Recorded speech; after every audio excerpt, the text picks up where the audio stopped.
In this video, I will show you how to create QR code for Google Drive. To get started, the first thing that you will need to do is to go ahead and open the Google Drive folder that you want to create a QR code for.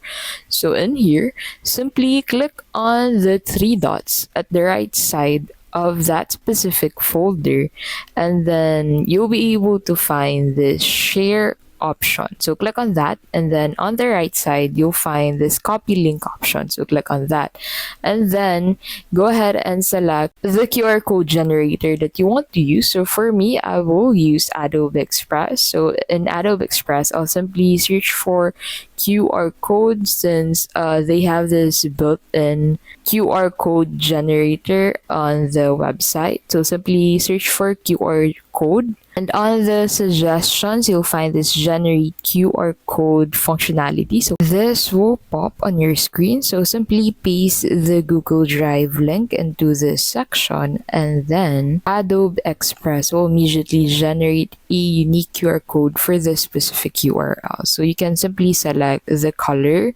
the style, such as the dots, marker border, and marker center for your QR code. And that is how you can basically create a QR code for Google Drive.